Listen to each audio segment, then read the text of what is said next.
अस्सलाम वालेकुम। आप देख रहे हैं इंग्लिश प्लानर। आज हमारा टॉपिक है parts of speech. Parts of speech होते क्या हैं, इसे याद कैसे रखा जाए, इसको पढ़कर हमें फ़ायदा क्या होगा, इनके बारे में बात कर लेते हैं। देखिए, जैसा कि इंसानों में बहुत सी नस्लें हैं, इसी तरह से जो वर्ड्स होते हैं इनके मुख्तलिफ कैटेगरीज हैं। इंसान या तो काले हैं, गोरे हैं, ब्राउन हैं, बहुत सी इनकी कैटेगरीज हैं, बहुत सी नस्लों से हैं। इसी तरह से जो वर्ड्स होते हैं इनकी मुख्तलिफ कैटेगरीज होती हैं, राइट।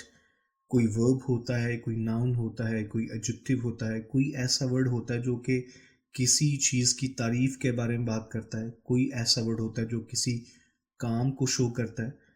तो ये होते हैं सारे पार्ट्स ऑफ स्पीच। स्पीच मतलब बोलना और पार्ट्स मतलब हिस्से। देखिए, जो भी हम बोलते हैं, लिखते हैं, सुनते हैं और पढ़ते हैं, वो सारे के सारे अल्फाज होते हैं। तो जितने भी अल्फाज हैं उनकी मुख्तलिफ कैटेगरीज हैं, उनको कहा जाता है पार्ट्स ऑफ स्पीच। तो इन्हें ही याद रखने के लिए एक फॉर्मूला है, वो है नैप वैप सिया।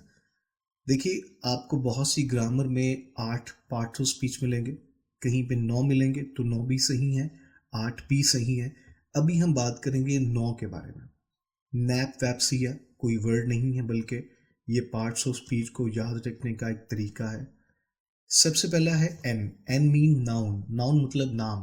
देखिए, उर्दू में नाम भी यूज़ होता है, उर्दू में इसम भी इस्तेमाल होता है।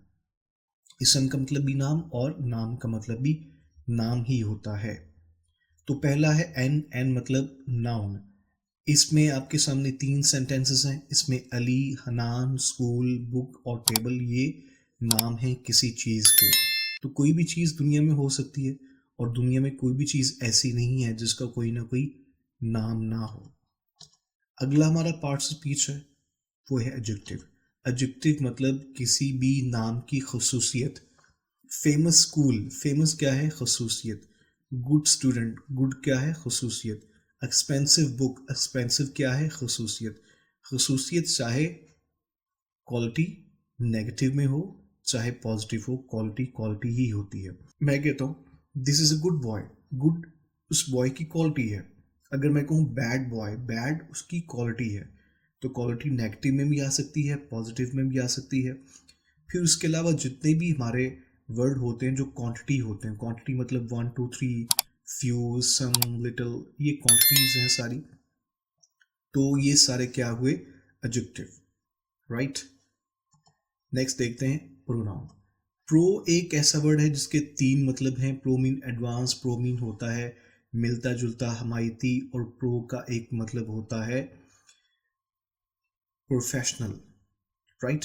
हमने अक्सर सुना होगा he is playing like a pro, मतलब वो एक प्रोफेशनल खिलाड़ी की तरह खेल रहा है।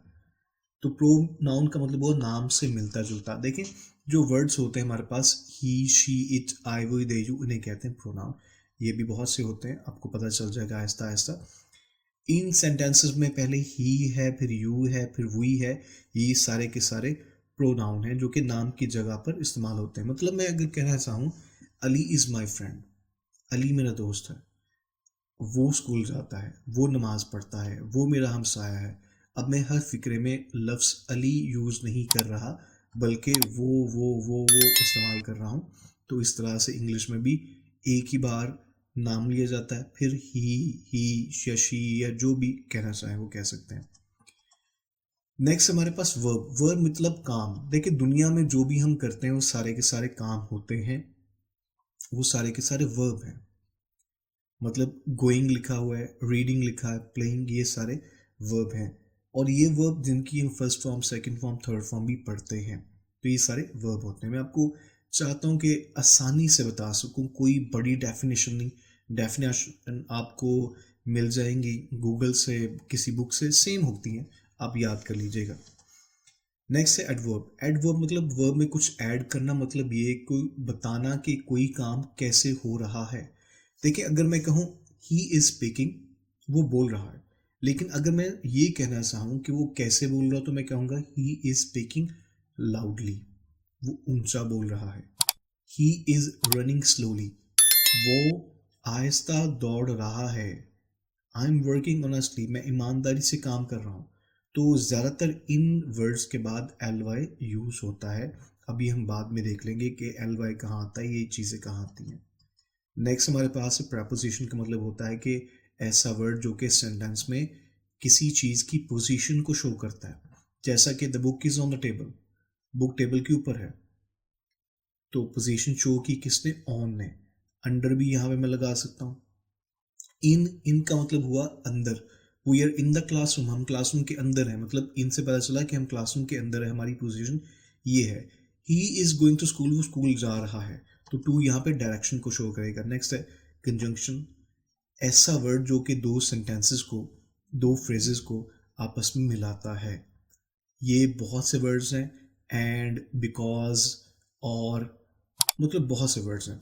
इनको हम बहुत डिटेल में पढ़ेंगे, प्रपोजिशन को भी और कंजंक्शंस को भी। नेक्स्ट हमारे पास इंटरजेक्शन, ये ऐसे वर्ड्स होते हैं जो कि सडन फीलिंग्स को शो करते हैं। जैसा कि हमने बचपन में पढ़ा होगा, अलास, हुर्रा, इस तरह के वर्ड्स। अगर कोई चीज़ सडनली आपके पास आती है या कोई भी सडन हैपनिंग होती है, तो आपके मुंह से जो अल्फाज निकलते हैं वो कहते हैं oh my God that's beautiful, जो भी हैरान होके आप बोलें, वो इंटरजेक्शन है। नेक्स्ट है आर्टिकल। आर्टिकल मतलब ए, अ, एन और द, इन्हें आर्टिकल कहा जाता है। मैंने जैसे पहले आपको बताया कि आपको कहीं ना कहीं आठ भी मिलेंगे, कहीं ना कहीं नौ भी मिलेंगे।